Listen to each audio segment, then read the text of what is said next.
Assalamualaikum warahmatullahi wabarakatuh. Kami dari kelompok 3 akan mempresentasikan sebuah PPT dengan judul Perkembangan Pendidikan Indonesia sejak Proklamasi Kemerdekaan sampai tahun 1965. A. Karakteristik perkembangan pendidikan Indonesia antara tahun 1945 sampai 1955. Untuk mencerdaskan kehidupan bangsa Indonesia diperlukan adanya pendidikan. Masa pendidikan Indonesia merdeka sampai tahun 1965 bisa dikatakan banyak dipengaruhi oleh sistem dari kalangan atas yang bisa merasakan akan sistem pendidikan. Pendidikan zaman Belanda membedakan antara pendidikan untuk orang pribumi, demikian pula bahasa yang digunakan pun berbeda. Namun perlu digarisbawahi, pendidikan Barat atau Belanda memiliki peran yang penting dalam melahirkan perjuangan yang akhirnya berhasil melahirkan kemerdekaan Indonesia. Pada zaman kemerdekaan, kondisi sosial politik sangatlah tidak stabil. Maka dari itu, hal demikian sangat berpengaruh mengenai pola dan dinamika pendidikan nasional saat itu, yaitu terjadi beberapa kali perubahan arah dan orientasi pendidikan nasional. Misalnya, pada masa permulaan kemerdekaan, pada tanggal 25 November 1945, berdiri Persatuan Guru Republik Indonesia atau PGRI, yang mempunyai asas-asas perjuangan sebagai berikut. 1. Mempertahankan dan menyempurnakan Republik Indonesia. 2. Mempertinggi tingkat pendidikan dan pengajaran sesuai dengan dasar-dasar kerakyatan.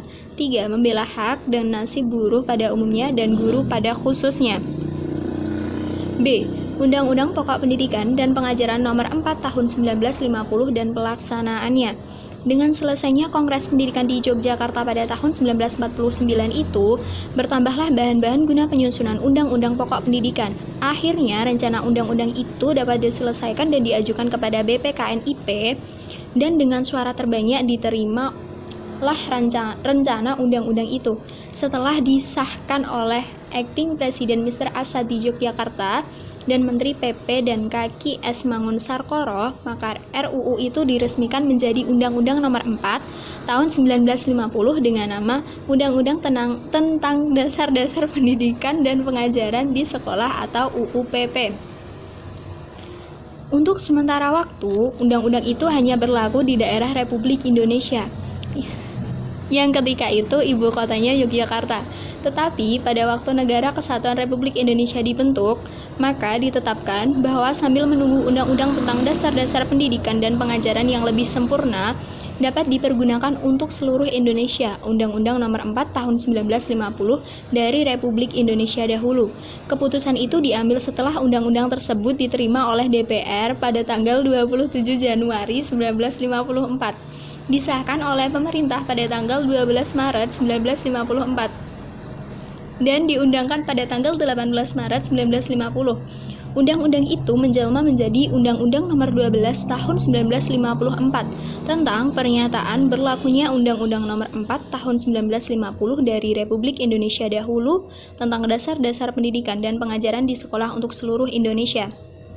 Salah satu contoh pelaksanaan yaitu terdapat pada bab 7, bab 4, pasal 7, di mana pendidikan dan pengajaran taman kanak-kanak bermaksud untuk tumbuhnya rohani dan jasmani kanak-kanak sebelum ia masuk sekolah rendah. Yang artinya, taman kanak-kanak didirikan dengan tujuan agar jasmani atau rohani dari anak-anak terbentuk sebelum masuk sekolah dasar.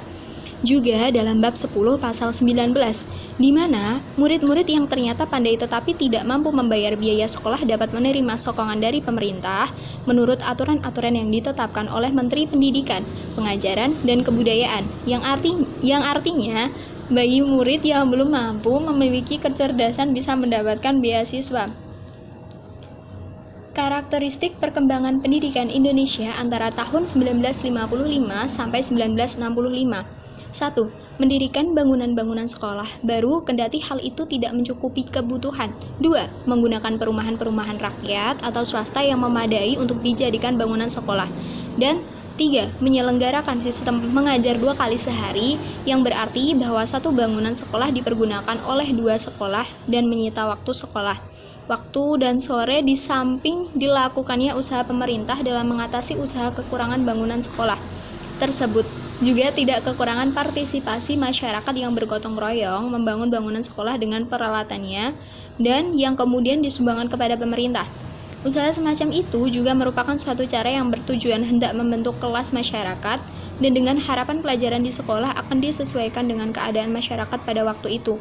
Pengajaran sebelum kemerdekaan disadari menunjukkan sifat apatis, sedangkan hubungan antara orang tua murid dan guru tidaklah erat. D.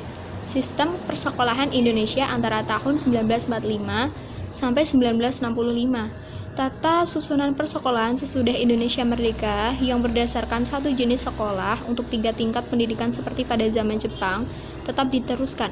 Sedangkan rencana pembelajaran pada umumnya sama dan bahasa Indonesia ditetapkan sebagai bahasa pengantar untuk sekolah. Buku-buku pelajaran yang digunakan adalah buku-buku hasil terjemahan dari bahasa Belanda ke dalam bahasa Indonesia yang sudah dirintis sejak zaman Jepang. Pendidikan tersebut yakni pendidikan rendah atau sekolah rakyat, SR, awalnya metode pembelajaran ini dilakukan 3 tahun. Namun ada perubahan. Maka dari itu yang awalnya 3 tahun menjadi 6 tahun. Pendidikan rendah ini terdiri dari pendidikan guru, pendidikan umum, pendidikan kejuruan, pendidikan teknik, pendidikan tinggi, dan juga pendidikan tinggi republik.